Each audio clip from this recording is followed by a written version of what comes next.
Antes que nada, pues agradecerles la presencia a todos. Muchas gracias por asistir aquí. Y la presentación, como el título lo está indicando, va a tratar acerca de los mecanismos con los que cuenta nuestro cerebro para poder realizar un aprendizaje.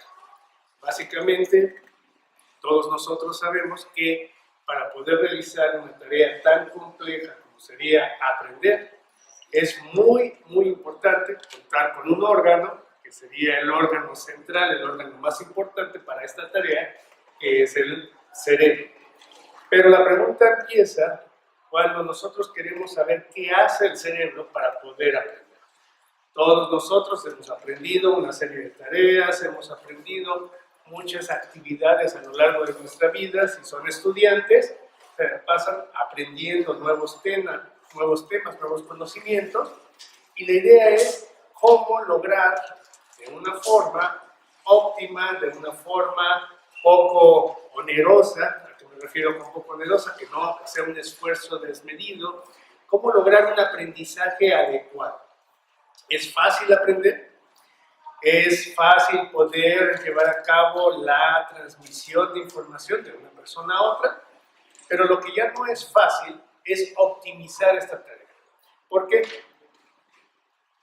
Como vemos en esta imagen.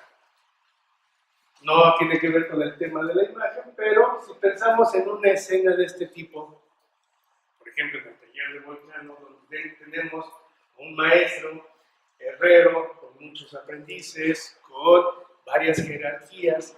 Antiguamente, la forma de aprender una disciplina, la forma de aprender a llevar a cabo una tarea con mucha precisión era a través de ¿qué? A través de un tutor, a través de un taller, a través de la práctica, y esto tenía ventajas. ¿Cuáles serían las ventajas? Que a lo largo de los años, ya sea pintor, ya sea escultor, o en este caso un herrero, ¿qué iba a poder ocurrir?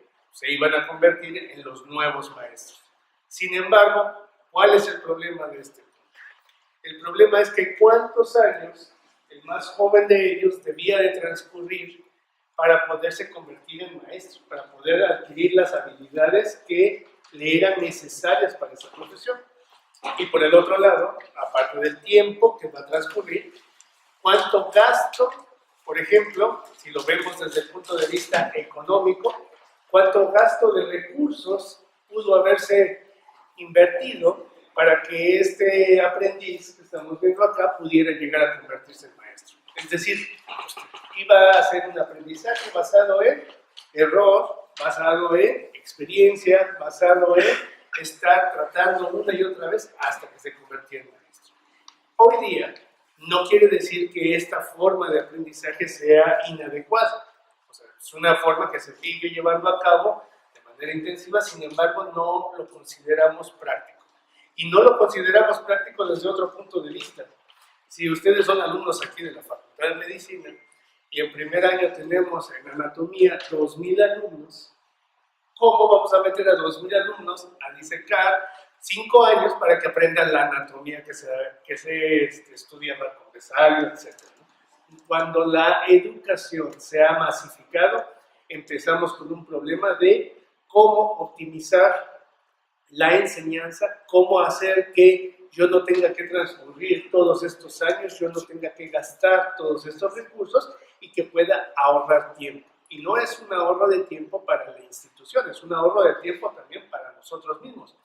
Los que van a estudiar medicina, o aquí que hay varios que van a estudiar neurociencias, pues si nosotros nos ponemos a ver cuánta información debemos nosotros de mantener en la mente, cuánta información debemos de manejar, es imposible que nos alcance la vida si siguiéramos este tipo de método.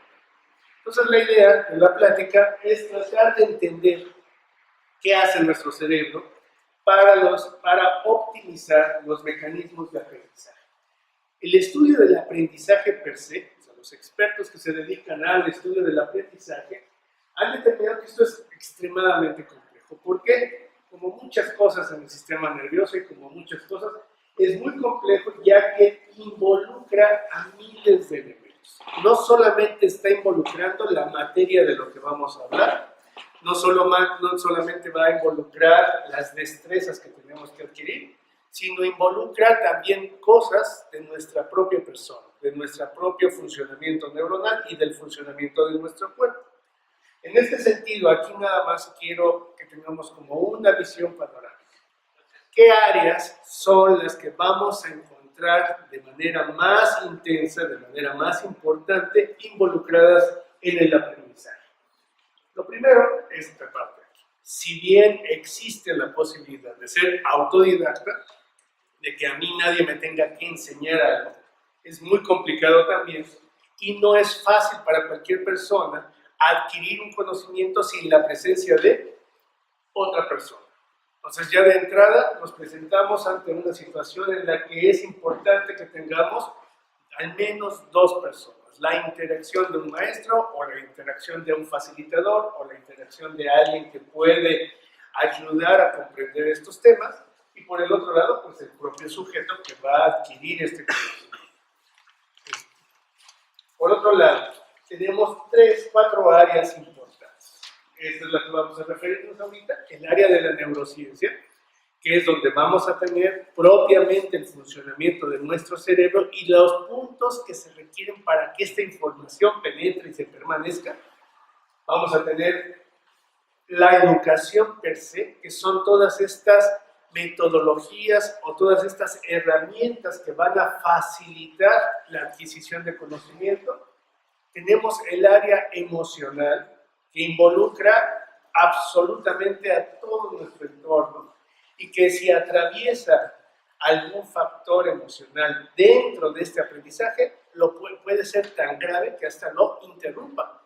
Entonces aquí no podemos dejar de lado esto, ahorita vamos a tratar de esto, y el área cognitiva. ¿Y a qué se refiere el área cognitiva? Nosotros, los humanos, gracias al desarrollo de nuestra corteza cerebral, gracias al el mayor desarrollo de nuestra corteza prefrontal, hemos podido adquirir una propiedad que es la adquisición de nuestra mente y la adquisición del razonamiento.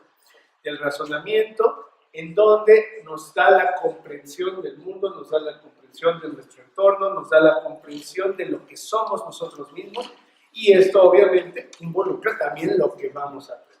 Entonces, me gustaría que viéramos esto como una situación que no es fácil de abordar, llevan años de estudio, más de 100 años de estudio, de cómo optimizar esto. Sin embargo, hoy día, a partir del furor, por decirlo de esa forma, ¿no? A partir del furor del desarrollo de las neurociencias, en donde ya se empieza a conocer más sobre cómo funciona el sistema nervioso, se ha tratado de acuñar una nueva disciplina que es la neuroeducación.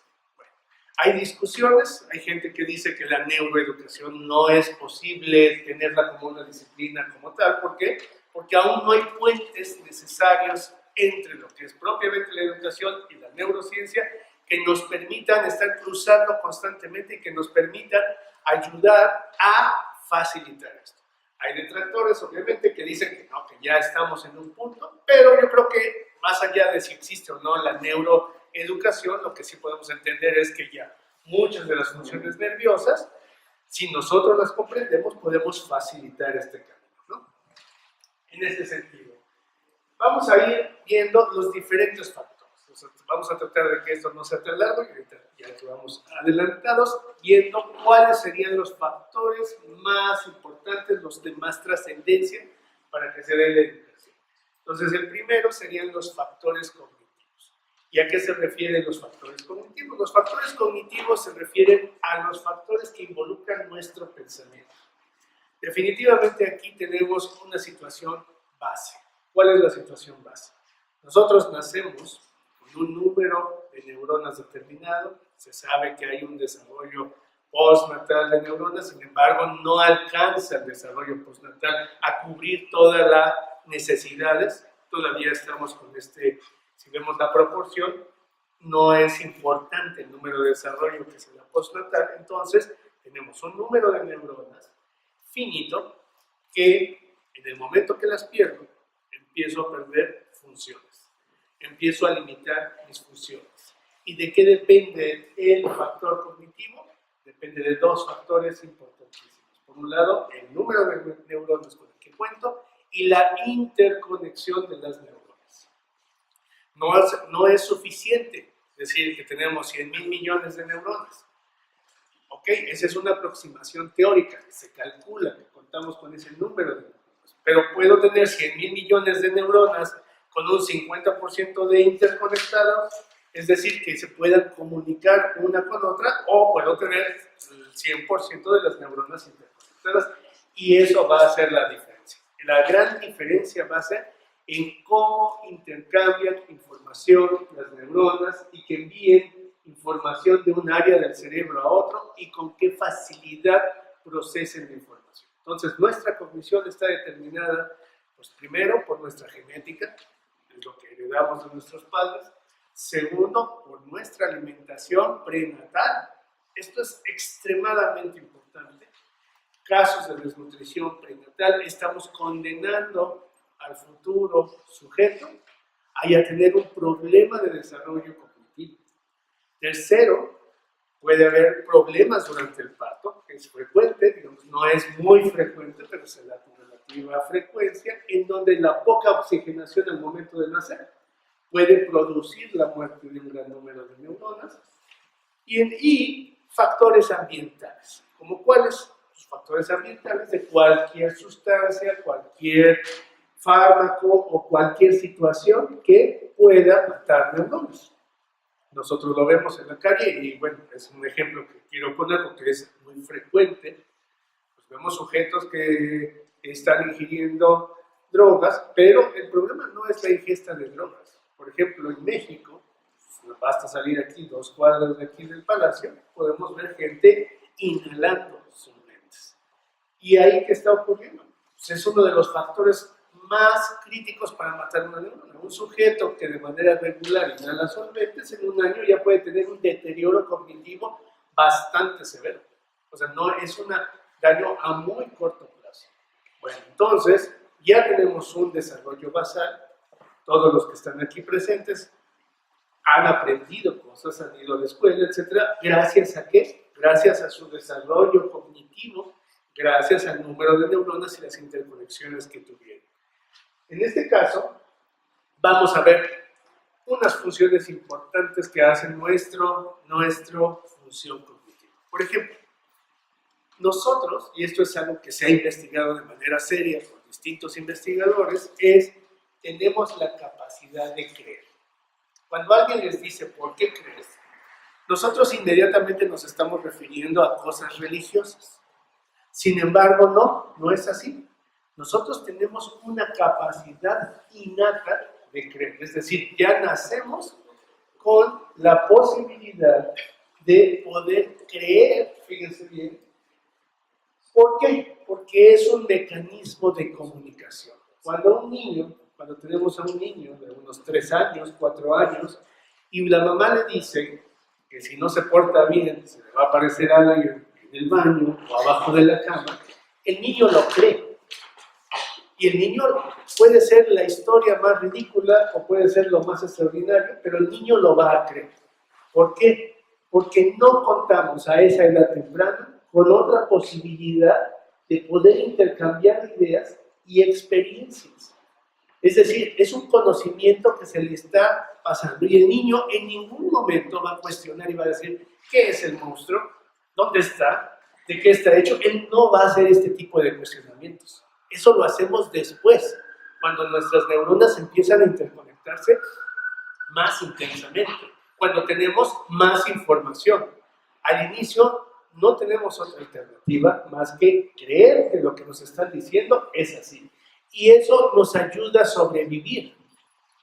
Podemos pensar desde los homínidos más primitivos, que gracias a que creían lo que les decían los padres o los cuidadores o el entorno, pues podía sobrevivir a un ataque de otro animal, etcétera, ¿no? Igual aquí, o sea, si a un niño le dicen no puedes atravesar la calle, pues él no sabe por qué, pero él tiene que creer que eso es real, ¿no? Eso nos lleva a un punto, que en la educación también es importante qué le decimos a los niños. O sea, no nos vamos a aprovechar única y exclusivamente de esta capacidad de creer y inventar una serie de cosas. ¿Por qué? Ahorita lo vamos a ver más adelante porque mucha de esta información se queda en nuestro almacenamiento y después empezamos a tener lo que llamamos un pensamiento mágico. Ahorita no voy a entrar en él, ahorita lo vemos más adelante. ¿Qué ocurre? Creer nos va a ayudar a muchas cosas. Por ejemplo, dice, nosotros los humanos, somos altamente lábiles ante la incertidumbre. ¿Qué quiere decir la incertidumbre? Quiere decir, cuando no sabemos qué va a ocurrir en nuestro entorno, ante qué nos vamos a enfrentar, qué pudiera pasar, nosotros entramos en estrés. Y el estrés es una situación importante para nosotros porque nos pone alerta, pero también disminuye muchas de otras funciones. Cuando nosotros tenemos una creencia, o cuando esa creencia que estoy diciendo del niño ya se convirtió en una superstición, ¿qué ocurre? Me ayuda a reducir el estrés que estoy generando. Digo, independientemente de si hay gente religiosa o no aquí, pues mucha gente, por ejemplo, para disminuir el estrés puede rezar, y es válido. O otra persona puede cantar un mantra, y es válido. Es decir, hay mucho, la humanidad ha encontrado muchas formas de bajar el estrés ante la incertidumbre. Otra cosa serían las conductas rituales. Hacer una serie de cosas, movimientos, pensamientos, etcétera, que nos ayuden a tener una sensación de control. Y gracias a esta sensación de control, sentimos que tenemos una protección contra la incertidumbre.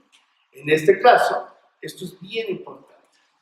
Un estudio reciente dice, de las técnicas, regresando a la parte de la educación, de las técnicas que se utilizan más frecuentemente en las universidades, que utilizan los estudiantes más frecuentemente para estudiar, se trató de estimar cuáles eran de las más útiles y cuáles eran las más inútiles.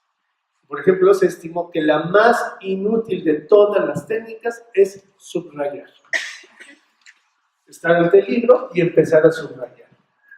No sirve absolutamente de nada. Sin embargo, ¿cuál es el punto? Es muy frecuente. Subrayar un texto es esto. Es tener una conducta ritual que hace que tengamos control del texto. Yo tengo aquí mi hoja y siento que esta ya me pertenece. Siento que la hoja ya es mía y por ende lo que dice ahí ya lo adquirí y me ayuda a bajar la incertidumbre y el estrés. Digo, les puedo poner un ejemplo. Otra de las cosas que también nos ayuda a creer es que nosotros los humanos, nuestra mente y nuestra cognición tiene un problema. Los humanos estamos peleados con el azar. Es decir, es imposible que nosotros podamos asimilar que hay muchas cosas que ocurren de manera aleatoria. De tal forma que cuando ocurre algo, inmediatamente tratamos de buscar una asociación. Buscamos constantemente patrones que se den a nuestro alrededor y tratando de ligar algo inusual o inesperado, inmediatamente asociarlo a otra cosa. En medicina es muy frecuente que dicen que si hay luna llena, pues se va a llenar la sala de urgencias. Hay estudios científicos que se han dedicado a ver ese fenómeno, aunque parezca irrisorio. Pues no es así, no es cierto. Así como en la Edad Media se decía que si había luna llena, pues podía convertirse en hombre lobo alguien. Es decir, es tan difícil para nosotros tratar de entender que las cosas pueden pasar por casualidad que siempre asociamos. Alguien tiene un sueño y muere alguien en el sueño e inmediatamente al otro día le dan la noticia que sí falleció y dice fue una premonición. Pues no sabemos por qué ocurrió.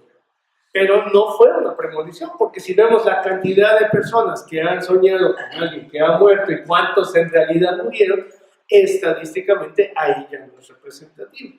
Entonces sí tenemos ese problema. No podemos aceptar que las cosas pasan aleatoriamente, por lo que siempre vamos a imaginarnos. Bueno, ¿y esto qué tiene que ver con la educación? Pues eso lo tienen los alumnos a flor de piel. Es que el profesor no le caigo bien. Es que yo no le escucho. Es que él me tiene mala voluntad. Es decir, tal vez el profesor sí puede tener un componente emocional que haya, pero en muchas ocasiones A veces digo, y suena feo, pero es cierto. A veces el profesor ni siquiera sabe que existe un alumno. ¿Por qué? Por el número de alumnos que están ahí, ¿no? Pero el otro centra todo y empieza a asociar que ya se enojó porque yo moví la cabeza. Ya eso, entonces ya ahí nos metemos en una serie de cosas donde empezamos a tener problemas de enseñanza. Vamos al siguiente punto. Es tan poderoso este mecanismo de creer que nosotros hacemos nuestro mundo a nuestro modo. Entonces, ¿qué hacemos? Siempre vamos a ajustar lo que no encaje. Lo que no encaje dentro de mi esfera de pensamiento, yo lo arreglo y lo acomodo. Ahorita ponemos un caso. El siguiente es, cambiamos lo que no nos gusta. Después, eliminamos lo que nos duele. Y ensalzamos lo que agrada. Es decir, nos la pasamos, gracias a nuestro aparato cognitivo, acomodando nuestro mundo a nuestra conveniencia y a nuestro beneficio. Esto se estudió hace unos años, algunos de ustedes habrán oído, nadie lo vivió, que una vez explotó el transbordador espacial. Entonces unos investigadores en Canadá, había una diferencia horaria de donde explotó el transbordador, había 3 horas, se pusieron a hacer una serie de instrumentos para medir qué recordaba la gente. Bueno, el asunto fue así, llegaron a la universidad, llegaron al salón de clase y le dijeron a los niños, a todos los presentes, les dijeron, pongan lo que recuerdan de la noticia de la explosión del transbordador. Ok, todo el mundo escribió lo que había vivido en ese momento, habían transcurrido escasas 1, 2 horas de diferencia. Esta evocación del recuerdo se hizo después de 1 año, después de 2 años, y el seguimiento fue hasta 5 años.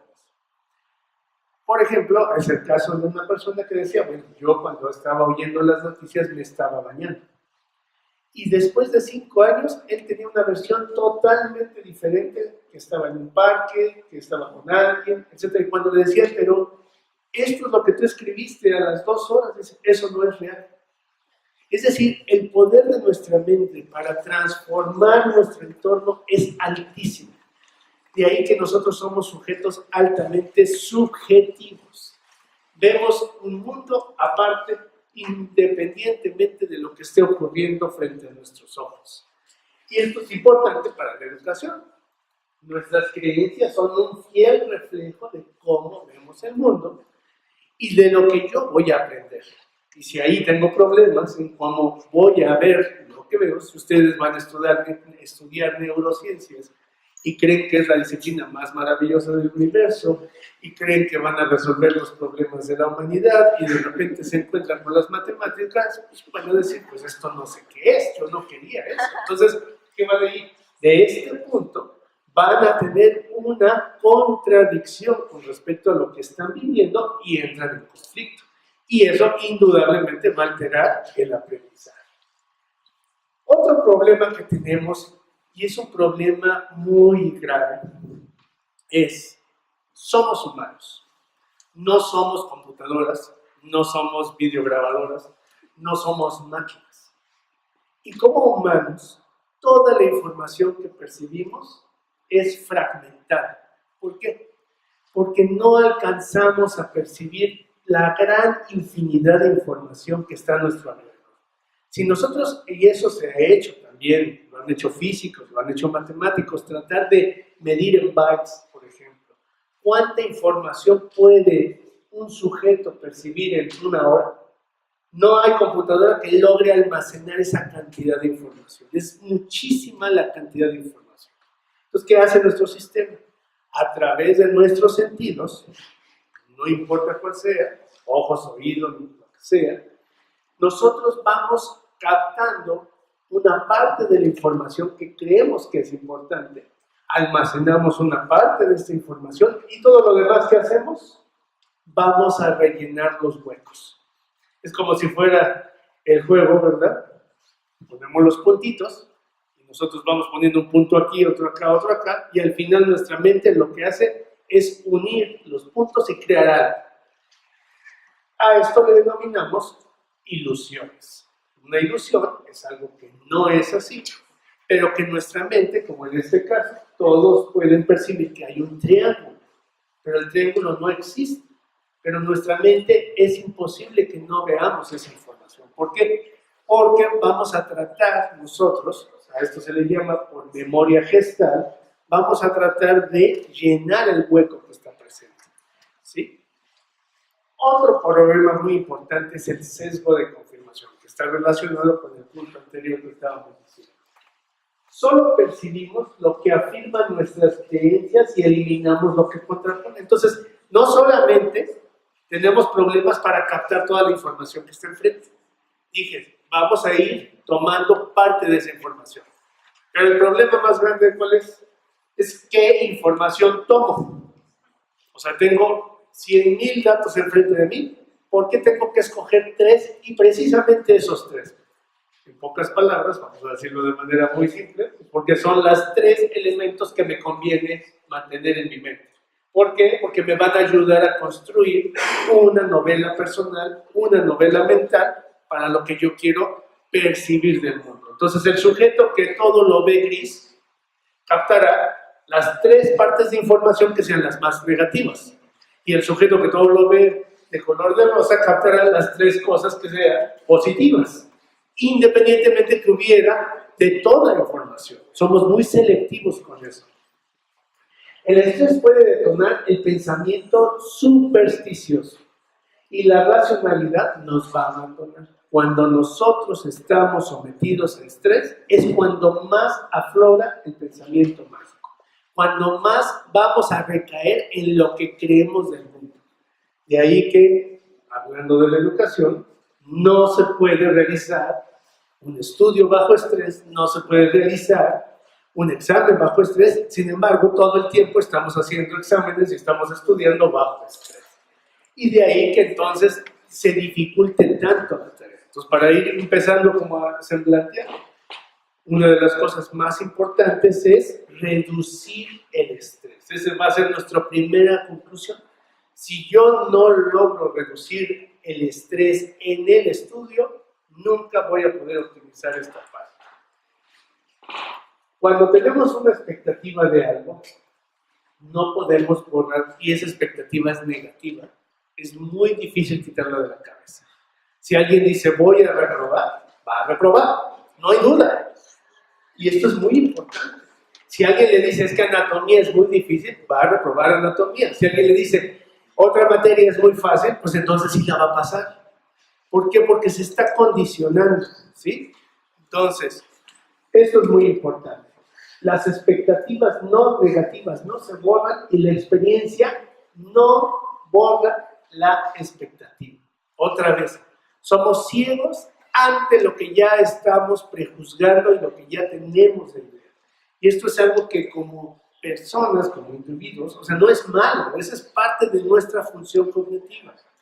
Sin embargo, es parte de nuestra educación aprender que esto lo hace nuestra mente y tratar de decir, ok, debo de plantearme un autoanálisis.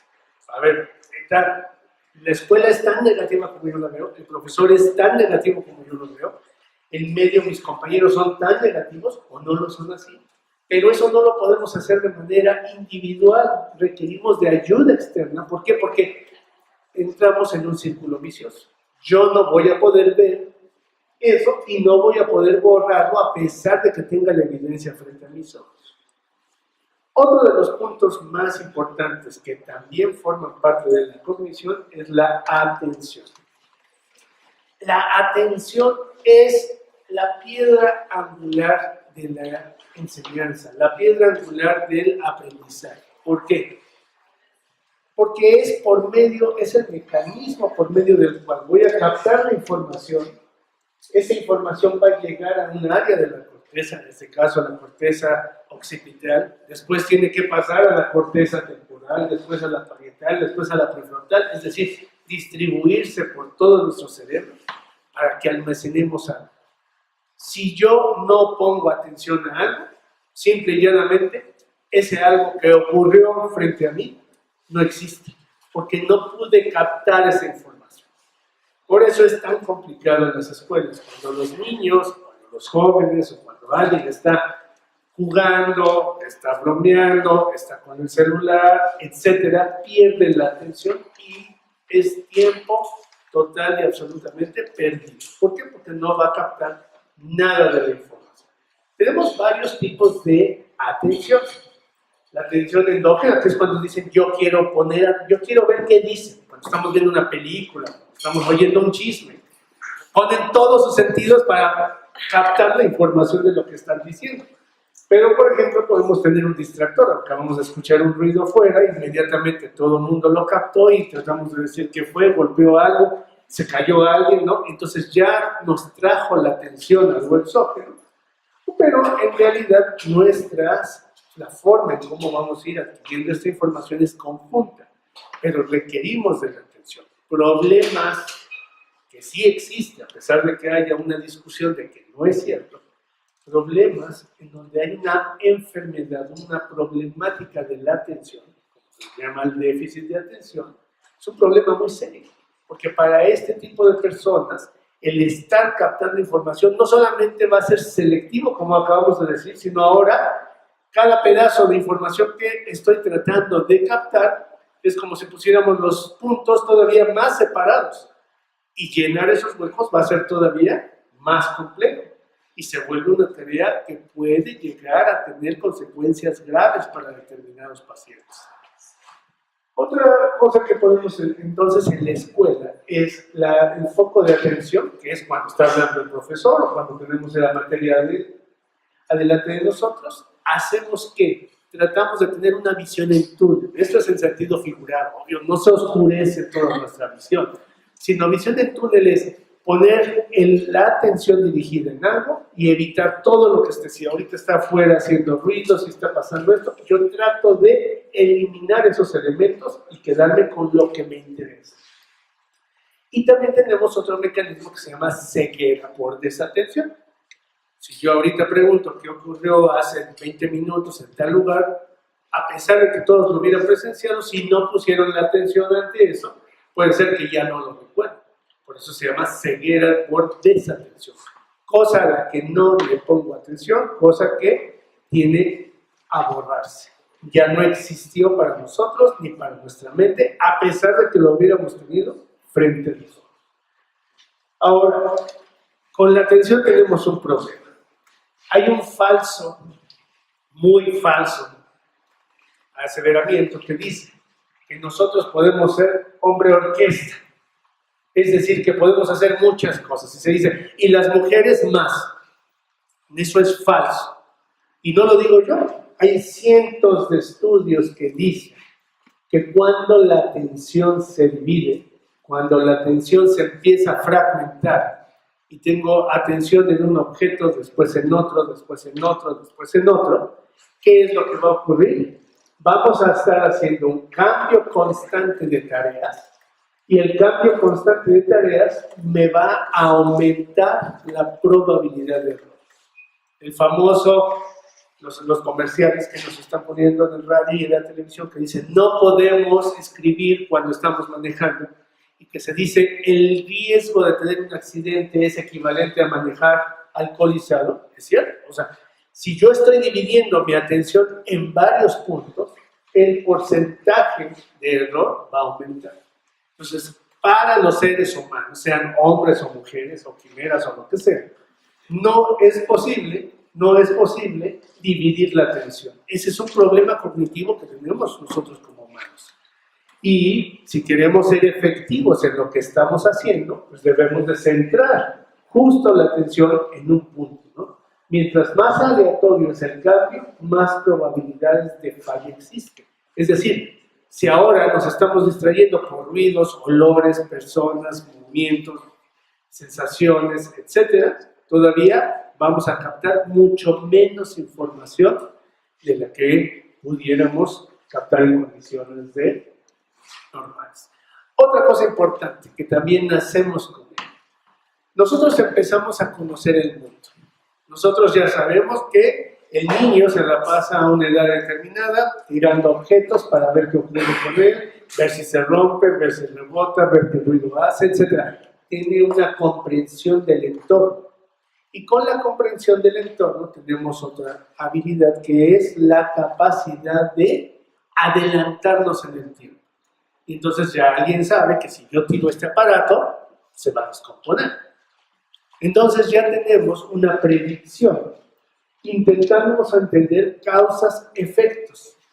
Y el problema con la atención es que al tener una predicción de las cosas, perdemos la atención a menos que haya una violación de la expectativa. ¿A qué se le denomina la violación de la expectativa? Se le denomina cuando ocurre algo que nosotros no esperábamos. Y eso es lo que explotan totalmente los magos, por ejemplo, ¿no? Cuando alguien aparece algo o desaparece algo, viola la expectativa de lo que tenemos y entonces, en ese momento, toda nuestra atención está ahí. ¿Eso para qué nos sirve en términos de la enseñanza? Pues porque no podemos tener una enseñanza que sea 100% predecible. Tenemos que tratar de ver cómo encontrar cosas nuevas que nos sorprendan para poderlas almacenar. Entonces se automatiza la percepción y solamente se centra en las predicciones que no se cumplen. Otro punto importante. Cuando una respuesta es inesperada, es cuando nosotros buscamos una posible respuesta. Y si no encontramos una respuesta, es cuando recurrimos otra vez al pensamiento mágico, que sería otra cosa. Otro punto muy importante, nada más lo vamos a mencionar muy breve, es lo que se conoce como plasticidad cerebral. Nosotros somos lo que somos como individuos, como personas, como especie, gracias al mecanismo de la plasticidad neuronal. Y en pocas palabras, ¿qué quiere decir la plasticidad? Pues la plasticidad es la interconexión que vamos a tener entre una neurona y otra. Poco a poco, en la medida que vamos aprendiendo algo, nuestras neuronas se van conectando y cuando dejamos de aprender algo o olvidamos algo, se desconectan. Bueno, aquí el punto importante es esto. Estas conexiones tienen tiempos y si nosotros no damos el tiempo suficiente para que se realice la conexión, ¿qué va a pasar? No vamos a aprender. Pero también hay factores que pueden influir en la falta de la conectividad. ¿Por qué? Porque van a afectar la conducción sináptica, ¿como qué? Como estas sustancias y como otros elementos. Entonces, por ejemplo, es imposible aprender cosas estando bajo los efectos del alcohol, estando bajo los efectos de algún psicotrópico, estando bajo los efectos de alguna otra cosa. Es antinatural. ¿Por qué? Porque estas propias sustancias están evitando que se consolide la plasticidad. Y hay otro elemento base extremadamente importante, el sueño. No se puede establecer una plasticidad cerebral adecuada si no se duerme lo suficiente y con la calidad suficiente. ¿Por qué? Porque el sueño es la base de la consolidación de nuestra memoria. Esta imagen nada más lo único que quiero que vean, no vamos a entrar en detalles, es que la memoria es lo que nos da identidad. Y vean cuántos tipos de memoria existen dependiendo de toda la información que estamos captando. Aquí lo importante es, tenemos memoria a corto plazo, memoria a corto plazo, y cada uno de estos tipos de memoria está alojada y se lleva a cabo por la función de un área particular del cerebro. Eso es importante. Ahora sí, el siguiente. Puede haber errores en esta memoria, ya sea a corto plazo o a largo plazo. La memoria a corto plazo es la que nos ayuda a retener lo que yo acabo de mencionar. Dura unos segundos. La memoria a largo plazo es lo que nos ayuda a recordar que hacíamos hace 10, 20, 30, 40 años. Estos también pueden tener errores. ¿Y qué tipo de errores? Errores cognitivos. Por ejemplo, este es un experimento muy famoso. Se ha hecho, se publicó en una revista muy importante. Se le llega a decir a un grupo de personas, no piensen en un oso polar. Y lo que pasa a ocurrir inmediatamente es que no podemos quitarnos, con esa frase, ya no podemos quitarnos de la mente la imagen del oso polar. Empieza una lucha interna en la búsqueda consciente e inconsciente de que del pensamiento, y estamos tratando de traer otra vez. ¿Eso qué tiene que ver con el aprendizaje? Si alguien dice, es que a mí me tiene mala voluntad el profesor, o yo no puedo con las matemáticas, o eso, va a haber una lucha inconsciente de tratar de quitar esa idea de la mente. Eso es lo que quiero que vaya quedando como información. Fíjense, los errores cognitivos es como si empezáramos a descomponer un rompecabezas, una imagen, y cada vez la vamos transformando más. Por ejemplo, lo normal es tener una experiencia, la almaceno en mi mente, hago un recuerdo, es decir, atraigo esa información de lo que ocurrió en un momento dado, la asocio a algo que me sea importante y me crea una huella. Pero cuando yo tengo un sesgo, tengo un error de atribución. ¿Qué va a pasar? La información se equivoca, se asocia de manera mal y, por último, entonces va a ser una reasociación inadecuada.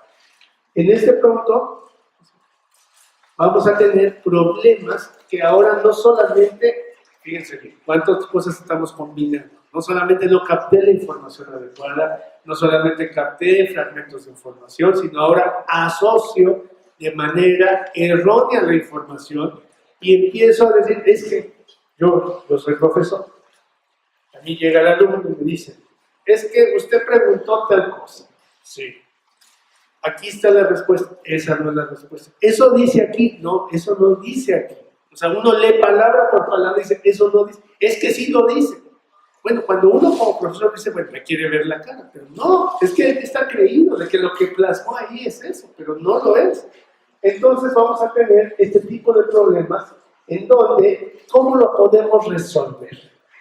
Una de las técnicas que se ayudan es tratar de, por ejemplo, en el caso de la medicina es muy frecuente, utilizar las mnemotecnias o tratar de utilizar claves semánticas que me ayuden a que una palabra que me ayude a que la información que estoy viendo la ligue yo de manera inmediata y de manera más objetiva y no nada más en lo que yo creía que era o en lo que pensaba. ¿Por qué? Porque cada vez que vamos nosotros creando ideas con cosas, con nuevos conocimientos, como si armáramos un rompecabezas, donde cada idea nueva debe de encajar en el marco de otro. Entonces, si yo asocio a palabras, a cosas, a imágenes, por ejemplo, ustedes habrán visto en los campeonatos de memoria, cuando se les pregunta a las personas que ganan cómo es que tienen una memoria tan prodigiosa, ¿qué hacen? No hacen otra cosa más que asociar nombres, caras, colores, etcétera, a palabras u objetos. Y de esa forma pueden hacer mayor asociación. Bueno, ya vamos terminando.